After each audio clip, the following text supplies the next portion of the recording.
I hit it and then I quit it or something.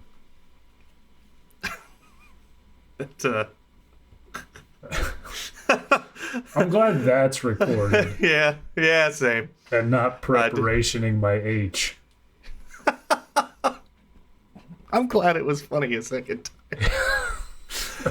Oh, man.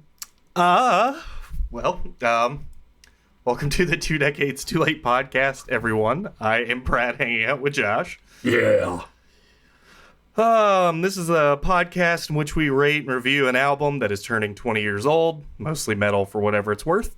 Josh and I each give a rating of 1 through 5 on 4 different parameters for an individual maximum point total of 20 and a combined maximum point total of 40.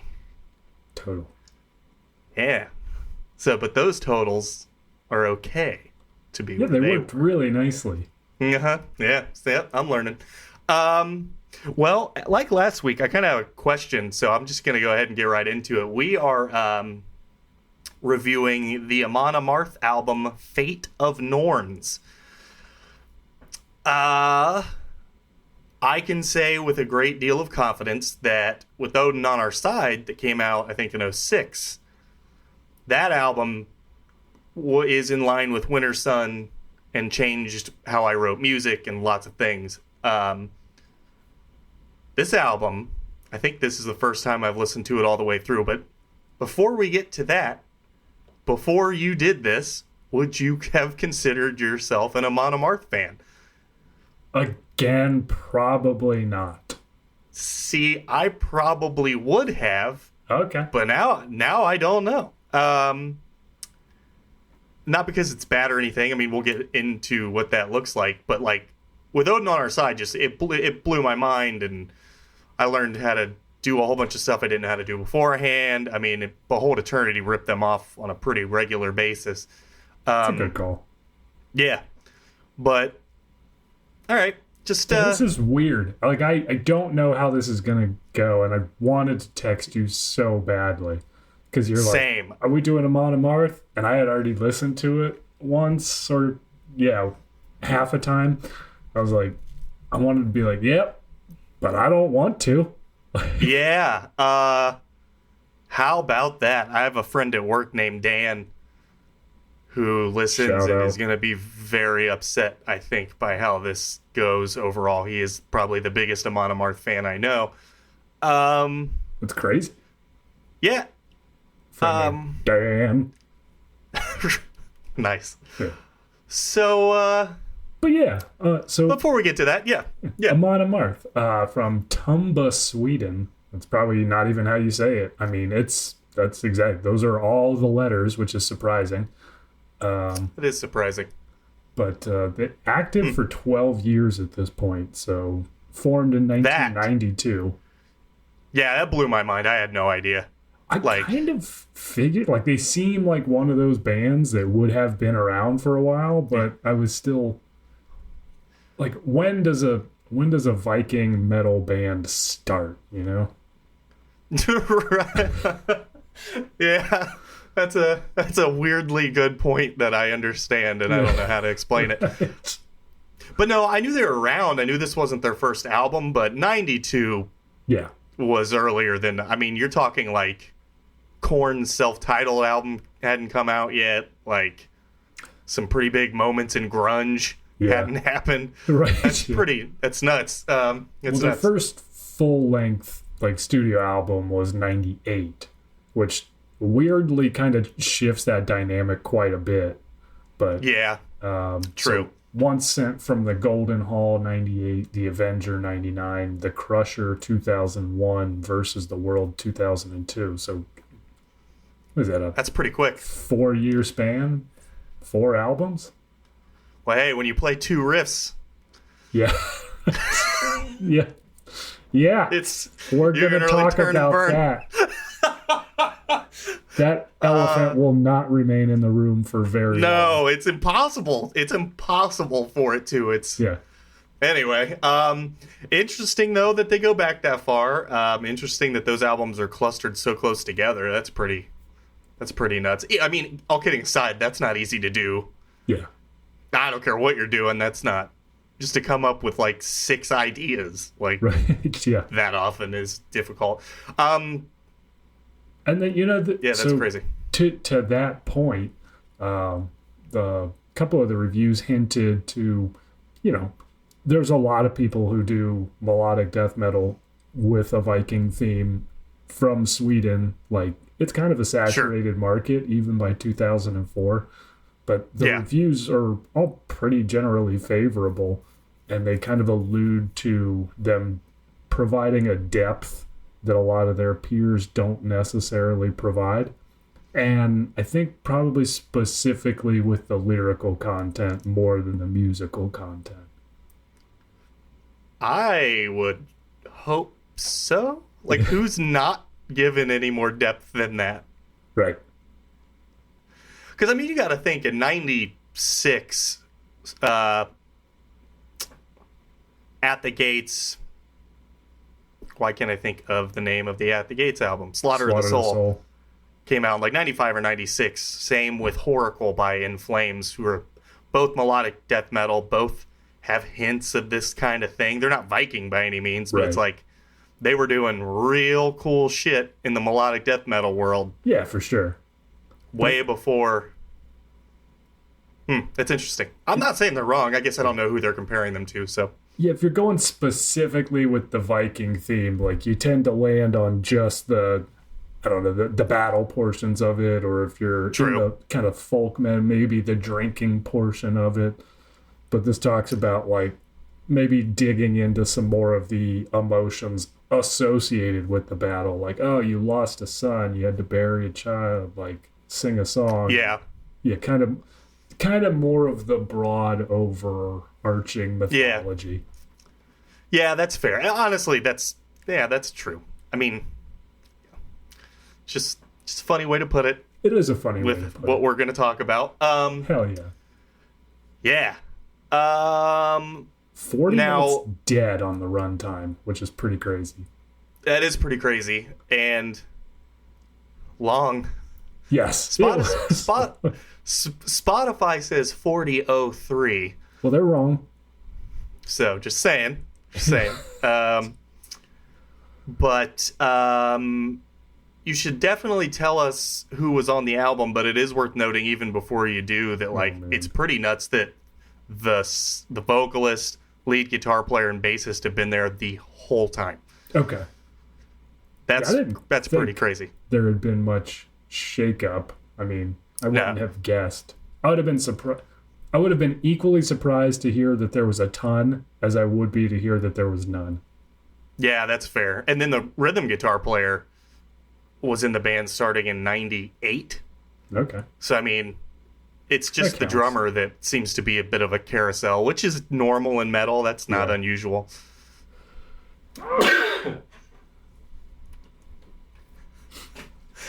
That's got to be so Talk about something loud. That's not... No, oh, man, yeah. It was crazy. It was crazy in my headphones, let alone...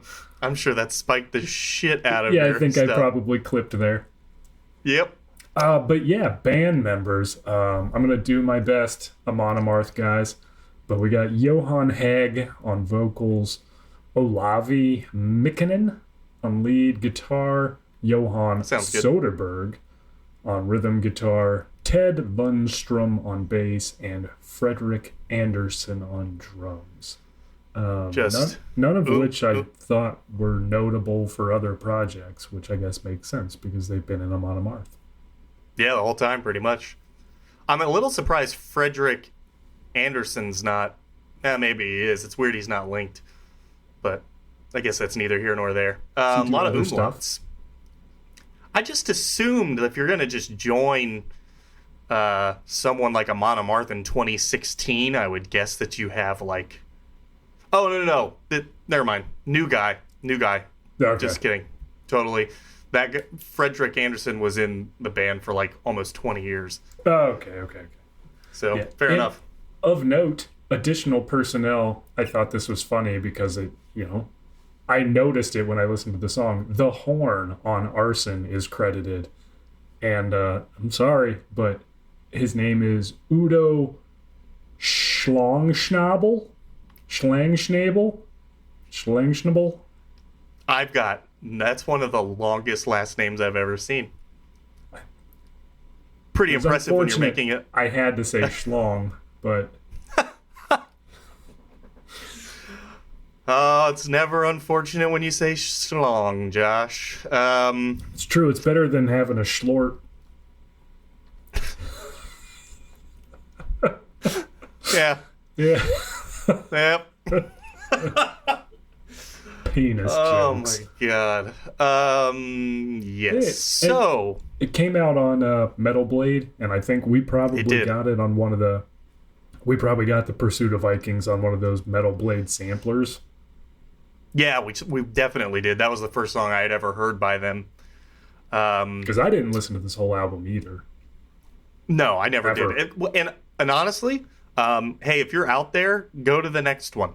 Yeah. Don't worry about it. We got the listen. Just Yeah. ditch this episode and go listen to With Odin on Our Side. Yeah, With Odin on Our Side is better in every conceivable way. Anyway, starts off like you'd think. An ancient sign of coming storms. It's, Storms or Storm? Oh, is it storm? I don't know.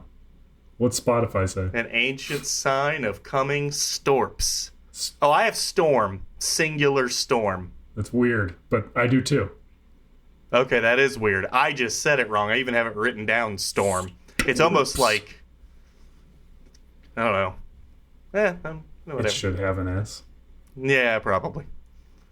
Unless it's like they're talking about Ragnarok or something, which would be an individual That storm, would be a maybe? storp. That is a I wonder storp. what... Yeah, for sure. That's a storp. It's storpalicious. Where did storp start with? It was Hate Eternal, right? Yep. I am the bringer of storps. Great song. Yeah. It's not called Storps. I don't know. Look it up using the word Storps. You'll probably still find it, but it's Storms. Storpian, get over here. Storpian. I just want to do like a B-sides Mortal Kombat game that's really terrible with just like Storpian and Sub-Hero and At zero. yeah.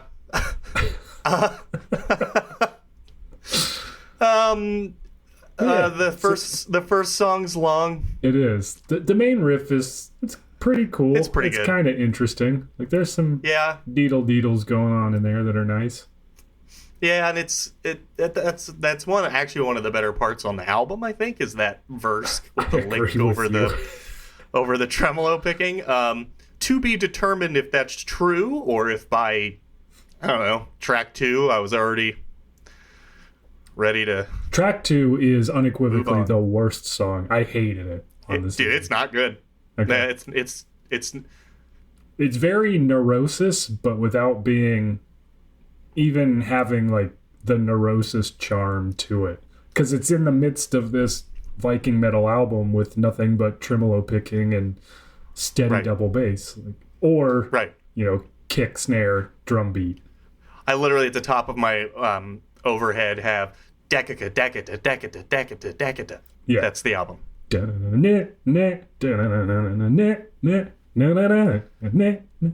Yeah. It's like, I don't know. Yeah. It's honestly cool when by it the end of finally track. picks up, though. When it does, yeah. I don't think his vocals are really particularly good either, especially They're when really they're bad. like, yeah, it sounds just kind of like he's talking with a little extra force, so I'm sure it's very easy on him. And again, the very next album, they're 10 times better. But when he says, like in track 2, where he does that like high scream kind of alone, oh God, that's not what you want.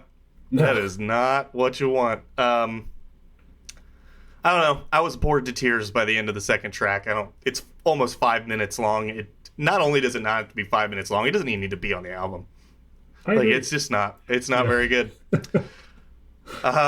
Honestly, this is how these are my notes for most of the album. So that was 4 minutes and 58 seconds. The next song, The Fate of Norns, is 5 minutes and 58 seconds. My only note was too long. Just it's too way long. too long. Well, this is a good like representation of this. We'll talk about it more in the production probably, but this bass tone sucks a dick. It's fucking terrible. I mean, it just sounds like straight up mud poop coming through, and it's awful. Oh my god, it's so bad. I don't know if I've ever you at times, and it's unfortunate when you can. Like when it's blended and it's like just on the level with everything. It's a fairly well produced album from that perspective. Right. But like, my god, when that bass cuts and comes through on its own, it is just trash. That is just a trash bass tone. Ugh. Throw some strings over the lid of a trash can, and there you go. Yeah, like that's the bass tone equivalent of Lars drums on whatever that Saint Anger. It's fucking gross. Terrible. Yeah, it's terrible. You know how like sometimes you would get the cable like halfway or 3/4 of the way plugged in? And, you know, I do. Yeah. It sounds exactly like that. Yeah, it's awesome. It's just bad. What's unfortunate, though, is the lead, Johan Hegg, actually said, like, of this album in particular, the sound is more mature than our previous albums. I think the foundation started when we changed studios from Abyss to Brno. When we got working with Brno Paulson, we improved the sound a lot for this album. Boy, those other albums must sound like shit. I didn't listen, but now I'm curious. Yeah. Like, unless they were recorded between two sheets of aluminum foil, I don't see how it could sound worse than this. No. Metalcore bands at the same time with no budget or a dime to their name were recording shit that sounded better than this. Maybe not by much, but I mean, again, overall production, I guess, as a package deal isn't so bad, but when things are off, man, they're like, I don't like, we'll get into it when we get to the production. Yeah, Fate of Norns is boring as hell. I realize at this point in my music listening, I'm not just good. I have grown. I don't want to say grown, because I don't want to make it sound like it's an insult to people who like this, because that's not how I mean it. But if you're gonna, I hate it when a band plays fucking 8 bars of a part and then 8 bars of the part with vocals. It's like, my God, we've been doing, I mean, that's all this album is. It's just like parts that go on for way too fucking long, and they're not even that interesting to begin with. No. But I wouldn't even want In Fairy to play like one of their super sick, intricate parts for that long. Not that they ever would, but right, man, I don't get it. Like, okay, you couldn't have cut that in half, maybe? Right. This whole album could have been, yeah. You get 8 total. Yeah, not 16 and then do it again later. Ugh. We back in the day would have done like, let's do it 31 measures. Yes, I know. And we weren't good, so you shouldn't do that. We had not been in a band for 12 years at that point. I don't even know if, I guess we could drive the first time we were in a band. Barely. Just barely. Yeah. But yeah. So it's really obnoxious. Anyway, that song's boring and way too long. Pursuit of Vikings, though, I thought it still held up. It's solid. Yeah. It does. Does the main riff kind of sound like Pink Panther to you? Yes, absolutely. Yeah. Okay. Just wanted to make sure. That was like... Yeah, it does. No, it's cool because it's different. Like, at least they're playing like a thing where the drums kind of follow, and there's, I don't know, a little more rhythmic, like, I don't know. Yeah, it's much more interesting than anything on the album, other than maybe the verse riff on An Ancient Sign of Coming Storm. Yeah. But yeah, you're right. The Pursuit of Vikings, it holds up. Again, you could have cut this by a minute easy. Probably, yeah. His vocals sound better on this song, too. Mostly, I think, because they're mostly the lows. Yeah. I think it's when he, Yeah, when he does those highs, it's especially the sustained highs. It's rough. yeah, it really is. I imagine that's what somebody would sound like if they were being killed in battle. Like, Yeah, for sure. Honestly, yeah. Yeah, this is just, there's not a lot to say, guys. I hate to put it that way, but track by track, it's like, honestly, if you weren't paying attention, I don't know if you'd notice the tracks change at some points. I think you would, only because of the fact that some of them are actually like good and interesting and fun. Valkyrie's Ride, the very next song, is not one of those. It's super gross. The riff is a mess. It's awful. It's like, I don't even know, out of key with the rest of the song, and that's my second least favorite song on the album, I think. I agree. I don't like the lyrics either. No. Well, and I'll do some like overall judgment when we're through the tracks, but don't get me wrong, 2004 me honestly would have liked this album probably 25% more just because of the lyrics being as intricately done while still in a Viking vibe. Right. Like, he does a good way of like telling a story. He's a good storyteller. He is, for sure. It's just 2024 me doesn't really give a shit about that anymore, because I don't need to hear like, yeah, fucking blood moon death pile. It just isn't. I don't know. It's still well done. He does write. I like his lyrics, and he is a very good storyteller. I'll give him that. Track 6, The Beheading of a King. One of the better songs on the album. It is, for sure. It's not bad. There's an interesting bit toward the end. It's the shortest song on the album by a good minute. And so that's cool. Yeah. And the outro only does 4 bars of riff with vocals and 4 bars of riff with no vocals instead of 8 each. So that's great. Turns out 4 is just a good amount.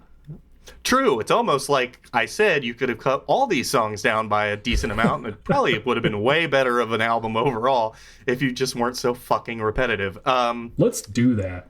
Let's re-record this album, and anything over 8 measures, we're going to shorten down to, like, we're going to cut it in half and see how it comes out. I don't even know if I would have to re-record it. I think I would just have to own it digitally, and I could just edit it, because that's how simplistic this is. I mean, I could just remove... That's true. 4 bars on either end, and there you Bob's your uncle, or you whatever it is. To do that. What did the Mythbusters guy say? Robert's your mother's brother? Yeah.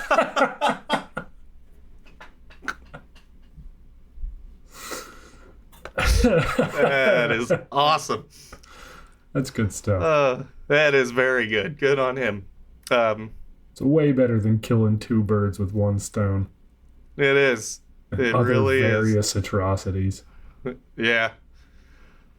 Yeah. Arson. Arson's long. It is long. Starts off with a horn and some rain. So that's interesting in the context of this album. Yeah, sure. I don't know. My first note was, this is almost 7 minutes long, and that is 7 minutes of Cyberpunk 2077 that I don't get to play. I mean, you could have played it still. There's a lot of good dialogue. That's true. Better story. Yeah. Yeah. There's kind of a solo in this one. Kind of. Yeah. It's not good. Loosely. But it's there. It is. So there's bits and pieces. But man, for being a 5th studio album, I mean, it's I guess it's been like the 5th year since their first release. Sixth year. Yeah, that's true. And I can get why maybe evolution wouldn't happen so fast in that sort of format when you're releasing them so quickly. Right. And again, you go to the next one, and it's similar, but it's just so much better. Yeah. I mean, it's so much better. And I did, by the way, I re-listened to With Odin on Our Side just to make sure I wasn't just looking at it through rose-colored, nostalgic glasses. and it is objectively a better album than this in every way. Ooh. There are times where it gets a little long in the tooth, but yeah, way better. The producer of that album had some experience. With Odin on Our Side? Yeah. Good. He did Opeth, Ghost Reveries, Soilwork, Stabbing the Drama, Daylight Dies, Catatonia. Is it Andy Sneap? It is Jens Bogren. Oh, well, okay. Well, that'll make your album better. Yeah. Opeth, and I think Opeth. Yeah, he's incredible.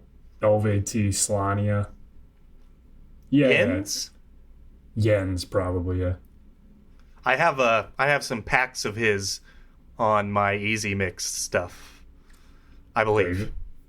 And Andy Sneap, but that makes a lot of sense then. That you like the production and that album influenced your writing style. Yep. That'll do it. Interesting. Yeah. Well, sometimes a good producer cannot be oversold. That is right. Good on him. Boy, they needed it. They did. Man. Yeah, tracks, last song. I don't know. Once Sealed in Blood. I like it. I do too. I liked it. I like it. There is, I heard some bass coming through. I don't necessarily hate the tone as much as you do. It's not good, but the song's got some pep. Yeah, it does. It's a change of pace. And this is a weird thing to say. There's a neat little tremolo riff going on. And the whole album is tremolo riffs, but so it's for one to stand out, yeah. Yeah. The verse is killer. I mean, this is really good. I don't know. Really good. And I think you listen to a couple of these and the next album being better isn't too much of a surprise because it's like, the ones that are the worst on here are, I mean, like from a B- to a D- tops. Like it's, so, I mean, it's good. You grow as a band. And there you go. That's 40 minutes of audio formatted sleepy time tea. I don't know. Oh yeah. Like, I don't know. This album to me was like when you get French fries that are cooked really well, but they have no salt. It's like, yeah, you know, like right. Fried potatoes good, but like you could just save the calories for something else if they're not going to have any flavor. And it's weird. I would almost have something salted that's not cooked as well. Same. Yeah. So would I. Because at least, I mean. That's a really great analogy. Yeah. We will go ahead and get into the reviews. Might as well. Let's do it. Whoa. Review. Red.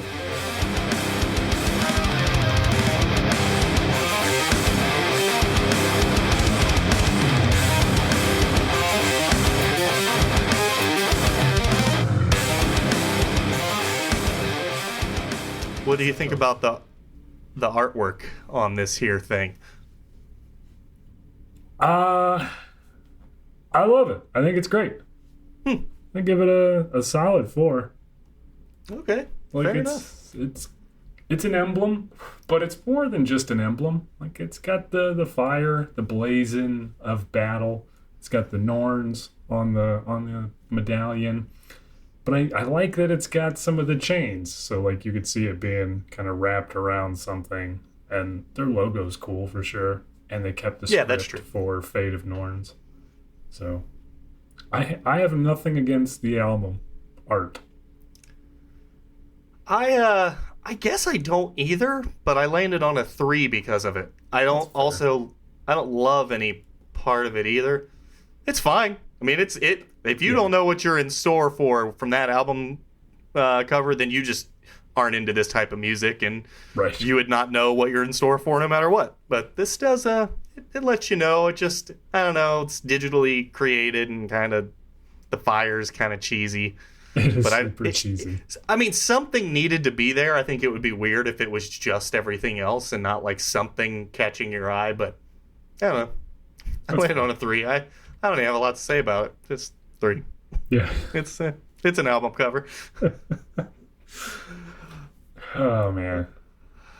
Yeah. What about? Remember Eagles of Death Metal? I do. I long Anyway. for the Eagles of Death Metal.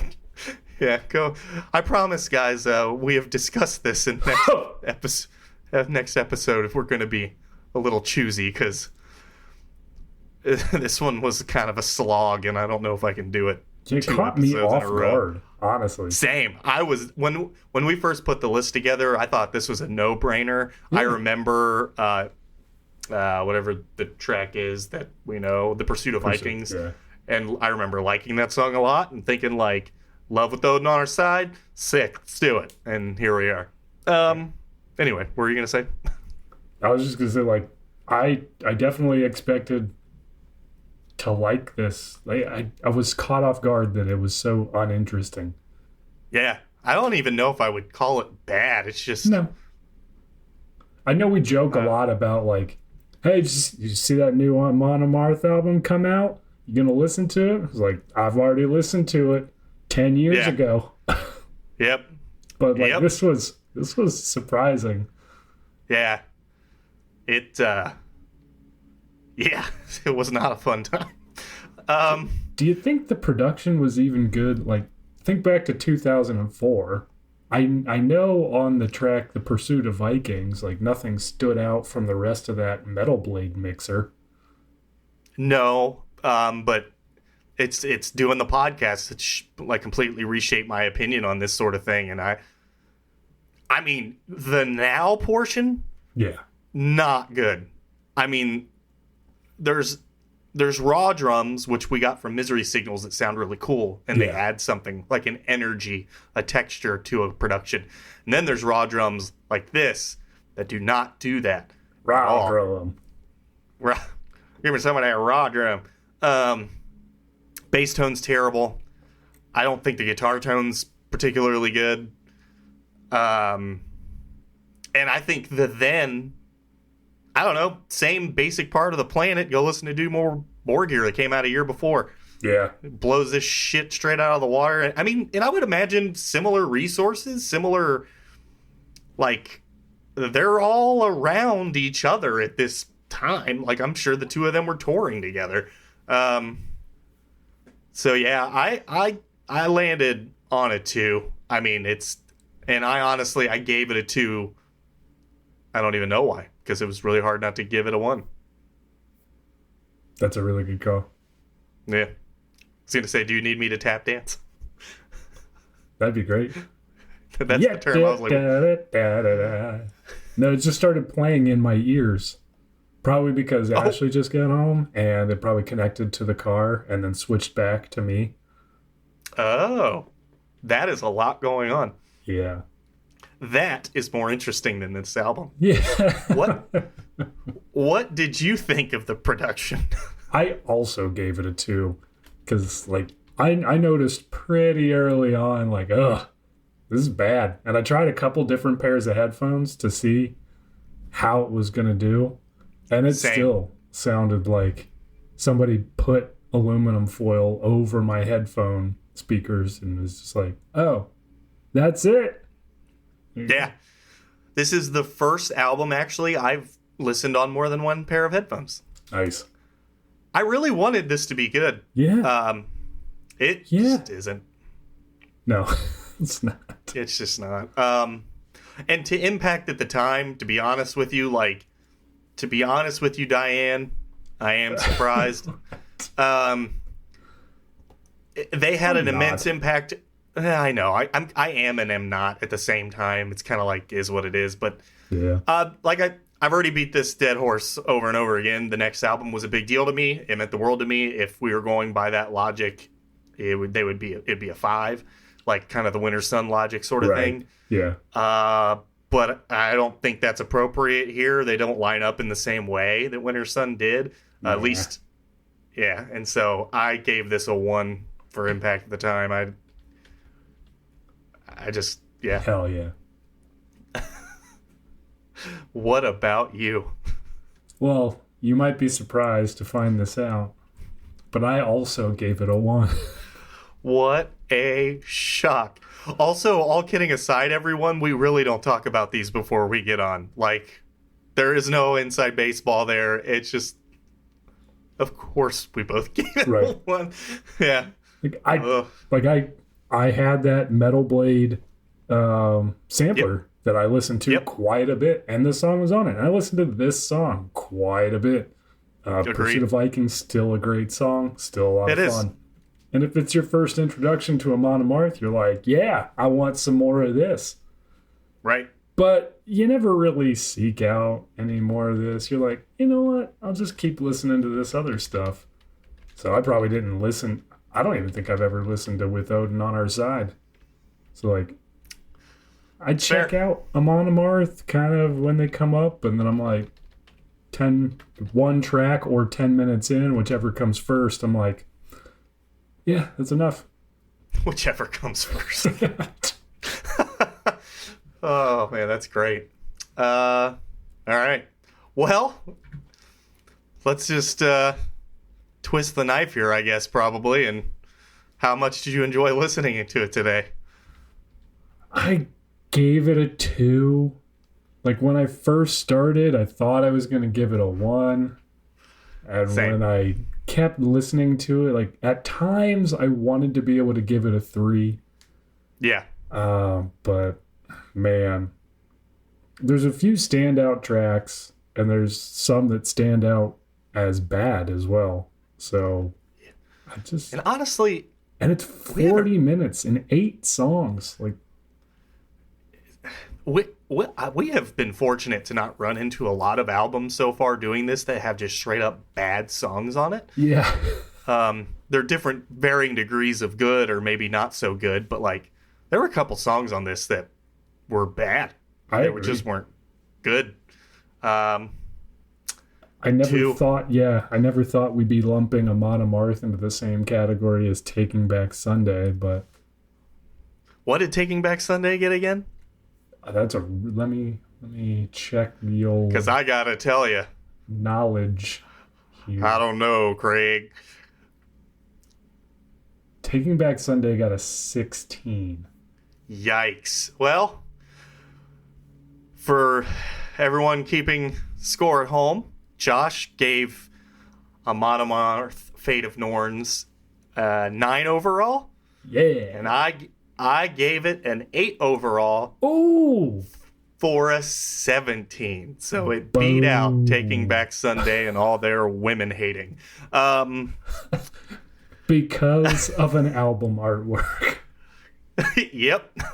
Also, have you ever watched an interview with the vocalist? He is the most gentle giant I can see that. Of all time. He's fucking a massive guy. And then he's just like, hello, my name's Jonas. It's like, oh, that's adorable. I imagined him being an ent. Yeah, that's basically what he is. Good call. I wouldn't have thought of it, but he's an ent. Yeah. Yeah, he is. That's just absolutely what he is. Well, now if you think of this entire album being performed by ents, does it change? Well, that's for sure. I mean, everything becomes a 5. Everything, yeah. But holy shit, Trees recorded this? Yeah.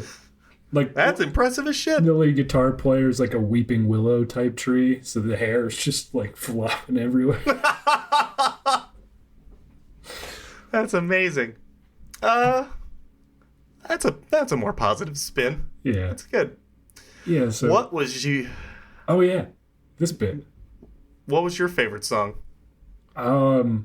It was I wanted to pick The Pursuit of Vikings because it has been the song. But I was actually pleasantly surprised with Once Sealed in Blood.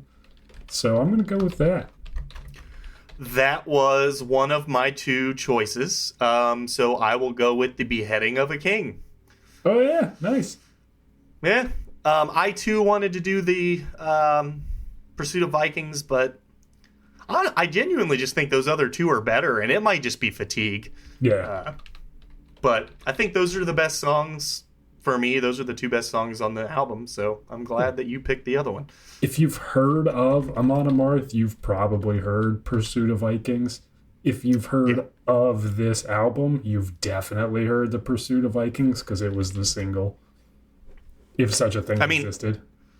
If you're into metal and you're not into melodic death metal, but you've been into it for as long as Josh and I have, you've heard that song.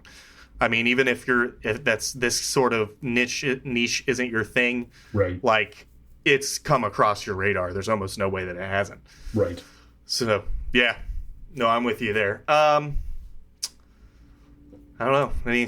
Any last words to this thing? So, I mean, we'll give the good parts of this album its due. Yep. It's too bad that it didn't hold up over the past 2 decades, but Amon Amarth has made a lot of good music since then. Yes. So definitely check them out. And I went on an Amon Amarth kick the rest of the day. I promise this album is not a representation of either what they did musically down the road. I mean, and they're not like fucking making, like a death metal album or something. No, but like generally it still sounds like it does, but yeah, just more. They just got better at it, I think. And this is also not a representation of my feelings for the band overall. There are a lot of good albums, but this just is not one of them. And don't go back. No. Don't go before this album. No, go back. Dude, that shit's rough. Like, that is. All right, we'll be adding the 2 favorite songs to the TDTL favorite songs. Do I say favorite songs, or is it just favorites? I don't know. It's a playlist on Spotify that I'm pretty sure Mick listens to. Yeah. We'll add our 2 favorite songs to that. If you want to check us out on Instagram, you certainly can at TDTL_podcast. Yeah. Don't listen to this album. Sage advice from the wise Bradley. Or 2. I don't know. Live your life. Live your life with this thing. Yeah. All right. So with that, we're going to go play with knives. You know how many times this podcast has made me go watch that shit on YouTube? This is at least the 3rd or 4th. Nice. Anyway, yeah. Watch Price Points. Knife Guy. Epicurious. It's great. YouTube. Check it out. Good series overall. Anyway, sorry, I interrupted. Bears Packers. Catch it. So that, he's been Brad. I've been Josh. And we've been 2 decades too late.